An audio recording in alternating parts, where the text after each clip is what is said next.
Hey everybody, what's up? Chad Wesley Smith here with Marisa Inda for Juggernaut Training Systems and Juggernaut AI, and we're going to be talking to you about 5 common mistakes in the squat and how you can fix them.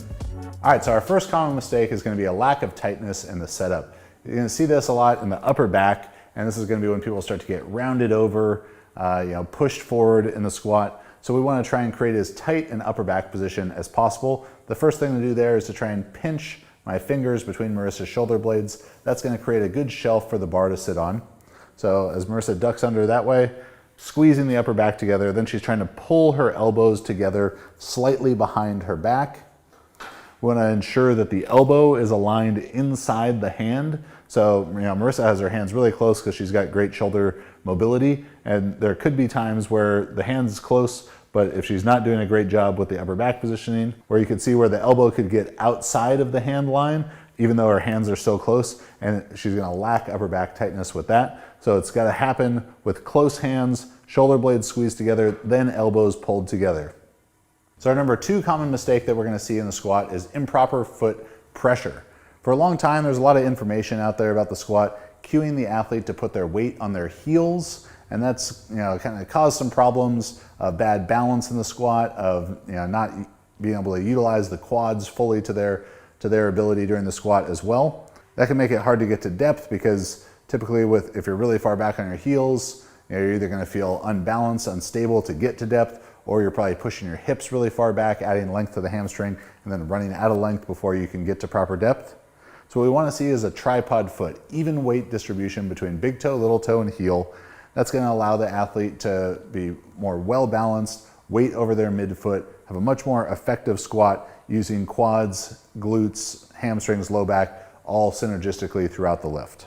So along with the tripod foot, a cue that we like to use is to try and screw your feet into the ground or to twist the plates. So some people will use the spread the floor cue, which I find the spread the floor tends to get people just on the outside of their foot rather than having the tripod foot 3 points of contact, big toe, little toe, and heel. So as Marisa is going to use the plates here just as a teaching tool for everyone out there on the internet, it's as if she's trying to twist the plates out, externally rotate both of her feet throughout the lift. Now they're not actually going to turn. That would be a really powerful foot twist from her, but that's the idea, that we're trying to twist the plates out, externally rotating both of them, but that's going to help maintain big toe, little toe, and heel, but still create the hip position that we want. So the third common mistake we often see in the squat is improper breathing and bracing patterns.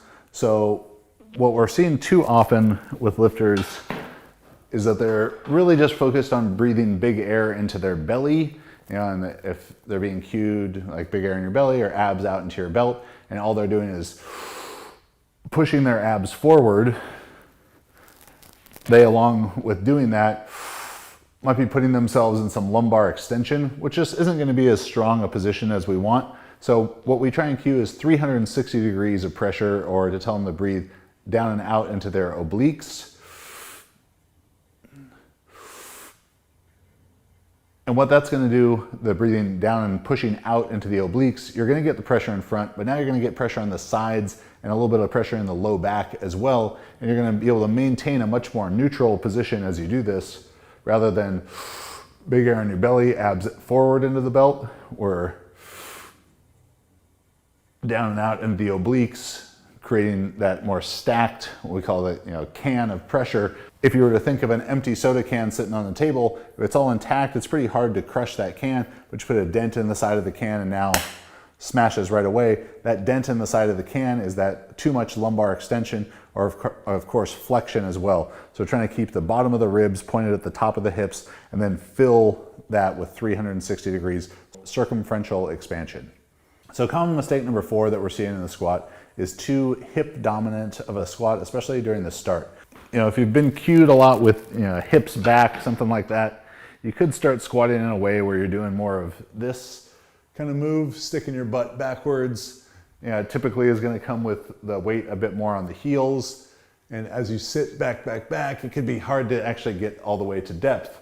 So for a while we were kind of over cueing for people to initiate the squat with the knees a little bit more, but ideally what we're looking for is a simultaneous unlocking of the knees and hips at the same time, so we can squat straight down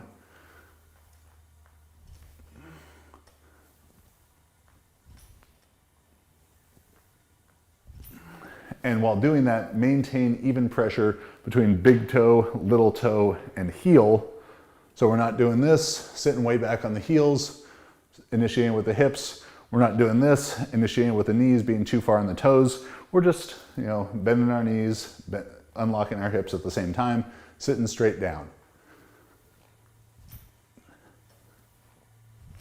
If you struggle with what you feel like is too much of a hip dominant squat, maybe your hips are rising early coming out of the hole, you might need to really emphasize pushing your big toe down, maintaining big toe pressure. So the fifth common mistake that we see in the squat is what some people would call the stripper squat. This is going to be the hips rising too fast, rising early relative to the shoulders during the ascent of the squat. And it's going to look a little something like this.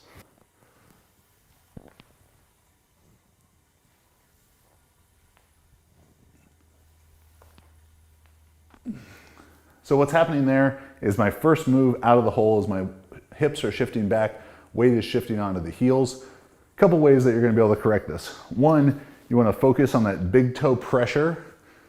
So pressing my big toe down and keeping my knees forward as the first move out of the hole. So if my knees shift back, my hips rise, my knees stay forward, hips and shoulders rise together. Another thing that I need to actively be thinking about is pushing my upper back into the bar. So if I'm just pushing my feet into the floor as hard as I can, it wouldn't be uncommon for my hips to rise a little bit fast. But if I actively drive my upper back into the bar, trying to create even pressure with my back into the bar as my feet into the floor, then everything can rise together. It's not uncommon that this would be a problem that lifters have who have a really big deadlift relative to their squat. So they might just need to do some more quad focused work. Things like belt squats, hack squat, leg press, where they're training their knee extensors in absence of loading their back so they can kind of deal with some of that imbalance there. So there's 5 common mistakes in the squat. Hopefully these tips are going to help you stop making them. And if you want to take your training to the next level, check out the Juggernaut AI app for 2 weeks free at juggernautai.app, through the link down in the description, through the link in our profile, all those places. Thanks for watching.